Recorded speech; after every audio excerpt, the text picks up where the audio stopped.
नमस्कार दोस्तों, मैं सुमित मिश्रा स्वागत करता हूं एक बार फिर से आप सभी का एमजेटी एजुकेशन में। साथियों, आरआरबी एलपी सीबीटी 2 का आंसर की आ गया है। ऑफिशियल आंसर की आने के बाद कट ऑफ क्या बन सकती है, सेफ स्कोर क्या हो सकता है, बहुत सारे लोग जो ट्रेड में फेल कर गए हैं उनके लिए क्या है, वो कैसे मतलब आगे क्या करें, उनको साइको की तैयारी करनी चाहिए कि नहीं करनी चाहिए, इन सब पर हम लोग बात करेंगे। और एंड तक देखिएगा, क्योंकि जो लोग नहीं पहुंचे हो 26.25 नंबर तक, जो मतलब नहीं पास कर पाए हो ट्रेड, उनको भी साइको मिल सकता है मौका। कैसे मिल सकता है मैं अभी आगे आपको बताऊंगा। इसके अलावा क्या कुछ करना चाहिए, नॉर्मलाइजेशन होगा कि नहीं होगा, इसको भी हम लोग अच्छे से देखने वाले हैं। पूरा डिटेल वीडियो होने वाली है और इन तक देखना, काफ़ी कुछ जानकारियां आपको मिलेगी। तो सबसे पहले हम लोग बात कर लेते हैं कि स्कोर क्या है या फिर रैंक क्या है या कितना मार्क्स आ रहा है, इसको कैसे चेक करते हो। तो देखिए, इसके लिए आप बहुत सारे प्लेटफॉर्म तो हैं, लेकिन जो जिनके पास सबसे ज़्यादा डाटा होता है उन्हीं के पास सबसे बेस्ट प्लेटफॉर्म माना जाएगा। तो टेक्स्ट बुक ने रैंक प्रेडिक्टर इसके लिए लॉन्च किया है। यहाँ पर तो पहले अपना आंसर की का यूआरएल जा करके डालो, और आंसर की का यूआरएल वगैरह ना आप ऐसे डालोगे, यहाँ पर आप ओपन करोगे तो यहीं पर ऑप्शन रैंक प्रेडिक्टर का मिल जाएगा। तो यहाँ पर आंसर की का यूआरएल, लैंग्वेज, ये सब कैटेगरी, ये सब जोन, इसके अलावा ब्रांच, ये सब सिलेक्ट करके पहले तो आप डाल करके चेक करो कि आपका रैंक क्या आ रहा है, आपका स्कोर क्या आ रहा है। ठीक है, ऑथेंटिक कैलकुलेशन क्या आ रहा है। कई कई बार लोग वैसे जोड़ने में ना थोड़ा सा दिक्कत कर देते हैं और ऊपर नीचे हो जाता है, सही से जोड़ नहीं पाते और टाइम अलग से लॉस होता है। तो इसमें सिंपल तरीका है, आप आंसर की का यूआरएल डालोगे, सारा डिटेल अपने आप आ जाएगा। ठीक, अब इसके बाद क्या करना है, इसके बाद आप देखिए अपना स्कोर क्या आ रहा है। पार्ट ए जो भी आ रहा है उसको लिख लो। उसके बाद पार्ट डू बी जो है, मतलब पार्ट ए का स्कोर जो भी आ रहा है, मान लो 55 लेट से आ रहा है आपका, पार्ट बी में कितना आ रहा है इसको देखो कि क्वालिफाई हो कि नहीं हो। क्वालिफाई होने के लिए, क्योंकि आप जानते हो एलिजिबिलिटी बोला गया था कि 35% होना चाहिए। अब 75 का अगर 35% करोगे अगर, तो ये 26.25 मार्क्स आ रहा है। ठीक है, तो सीधा सीधा आप डायरेक्ट यही ध्यान रखो कि 26.25 मार्क्स आपके आ रहे हैं कि नहीं आ रहे हैं। इसके ऊपर जिनका है, बिल्कुल निश्चिंत होकर के बैठ जाओ और साइको की तैयारी में लग जाओ। ठीक है, और कितना मार्क्स पार्ट ए में आ रहा है अभी मैं आपको बताऊंगा कि किसके ऊपर को तैयारी करना है। लेकिन जिनका इनके आसपास या इनसे कम आ रहा है उनके लिए क्या, मतलब जिनका मान लीजिए कि आ रहा है 24 नंबर, जिनका मान लीजिए कि आ रहा है 25 नंबर, जिनका मान लीजिए कि 26 के आसपास आ रहा है, मतलब कुछ अंतर से रुक जा रहे हैं, उनके लिए क्या, क्या वो बाहर हो जाएंगे?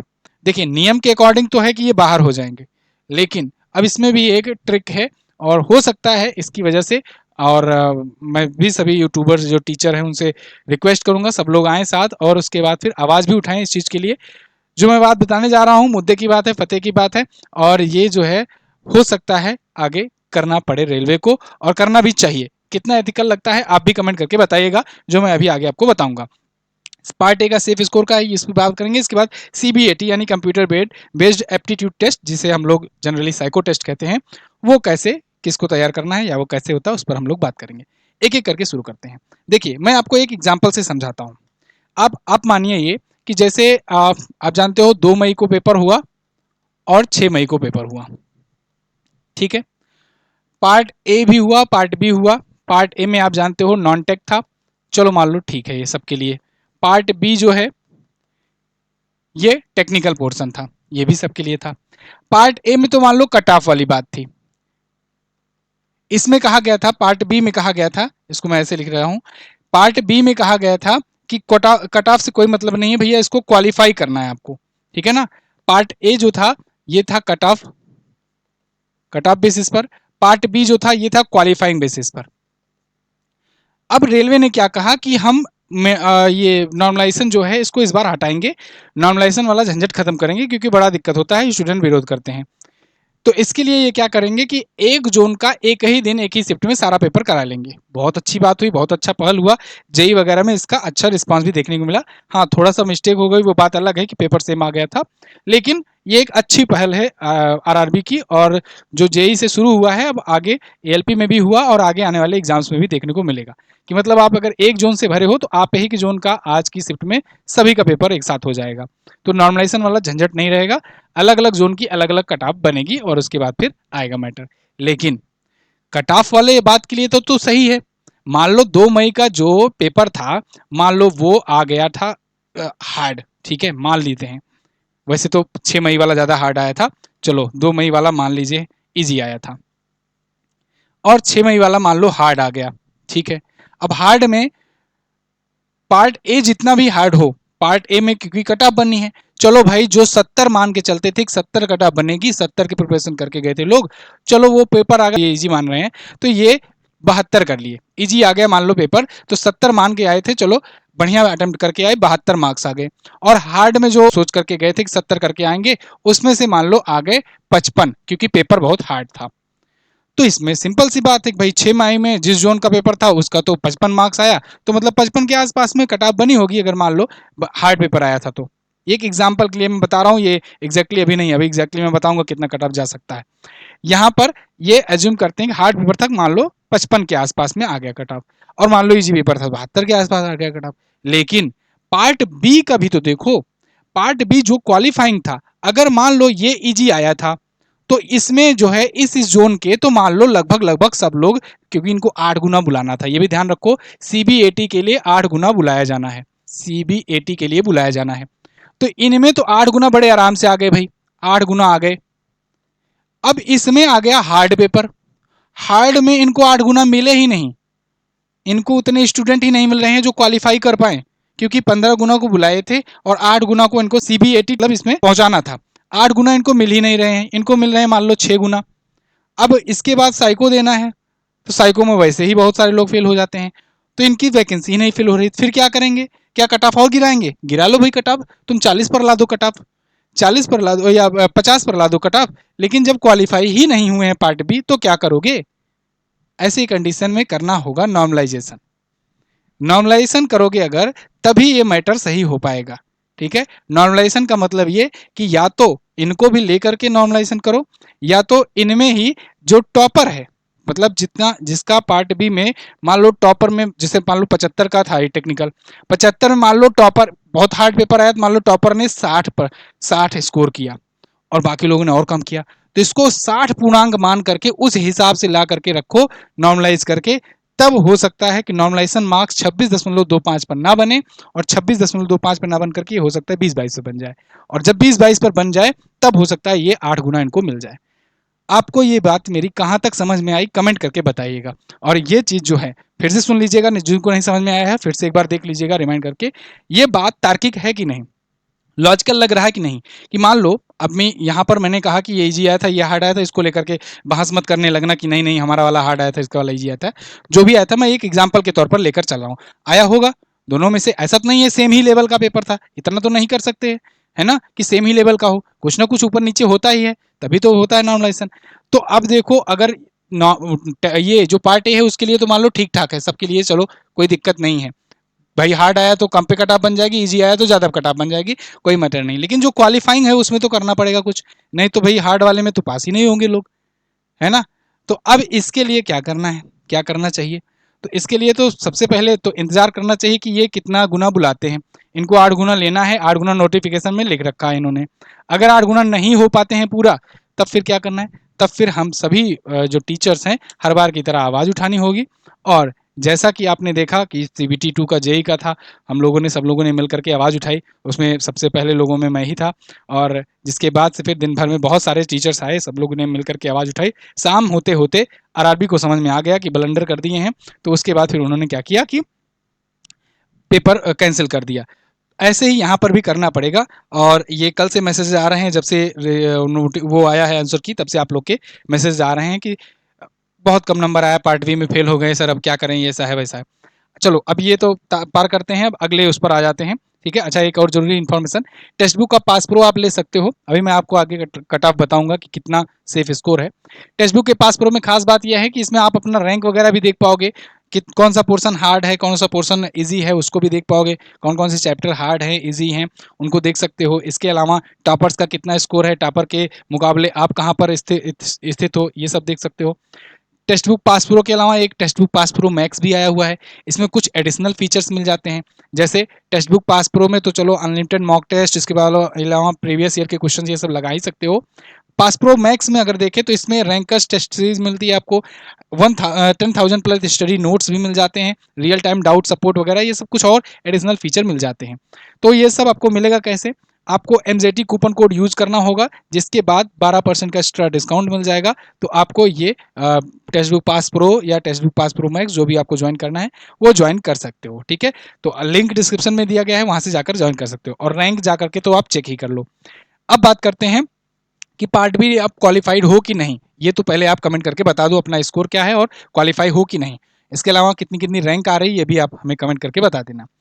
पार्ट ए का स्कोर कितना है ये डिपेंड करेगा कट ऑफ पर। अब मान लेते हैं लेट से कि सभी लोग पास हो जाते हैं।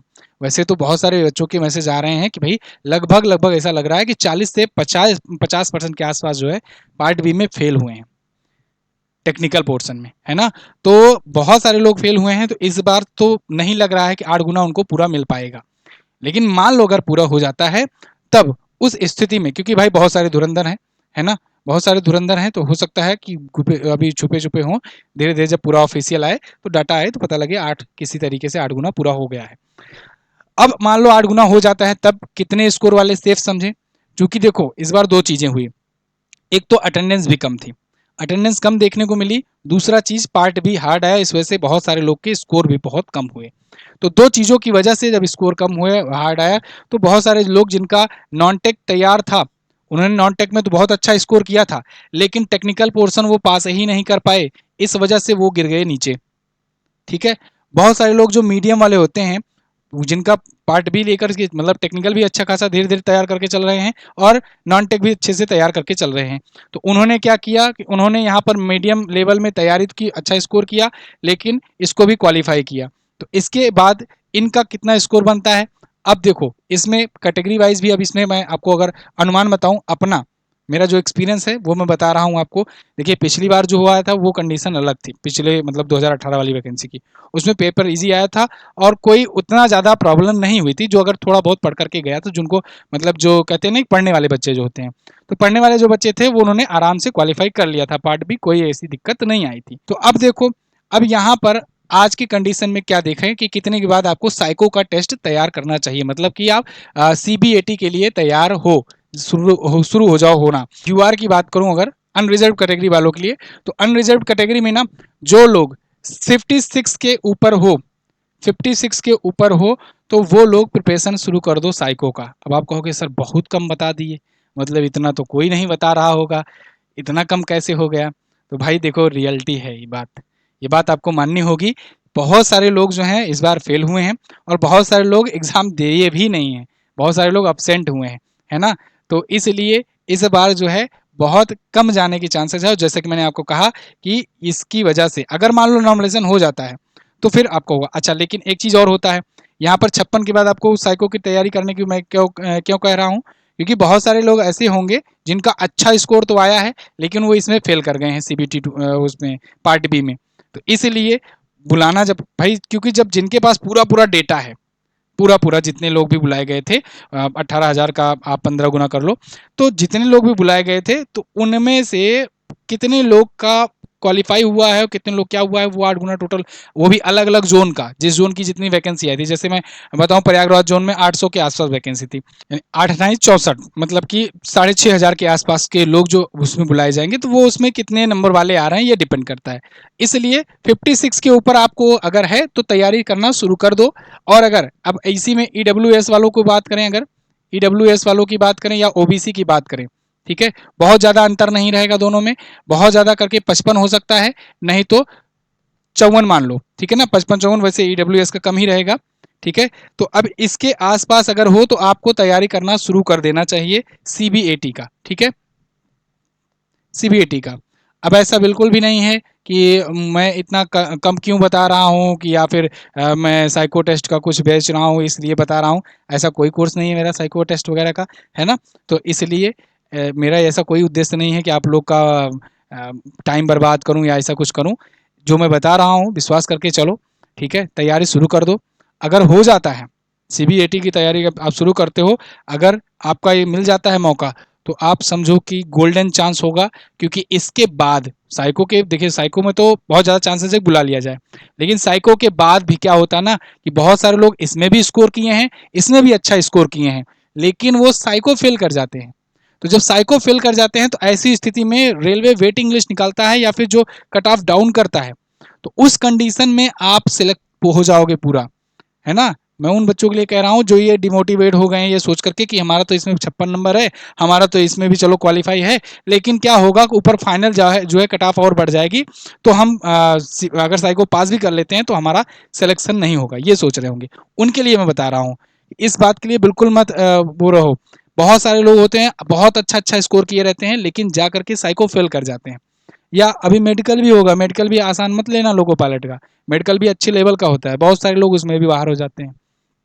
इसलिए आप जो अगर इसके आसपास में हो तो आपको बिल्कुल तैयारी करनी चाहिए। एससी एसटी वालों की बात करें तो एससी जो है अगर 45 के आसपास हो, एसटी जो है, एसटी वालों का तो मैं क्या बताऊं कि लगभग एग्जाम अगर दिए हो तो सबको बुला लिया जाएगा, है ना। लेकिन फिर भी अगर मान लो पढ़ने वाले हो तभी यहाँ पहुंचे हो, 40 के ऊपर मान लो, 40 या 35 के ऊपर बुला लिया जाएगा आपको, ठीक है, साइको के लिए। और सबको साइको की जो इसके आसपास में है, इससे ऊपर है, सबको तैयारी करनी चाहिए मेरे अकॉर्डिंग, मेरे अनुभव के अनुसार, मेरे एनालिसिस के अनुसार। बाकी आपको जो भी लगता है आप कमेंट करके हमें बता सकते हैं कि आपके अनुसार क्या हो सकता है, आपको क्या लगता है ना।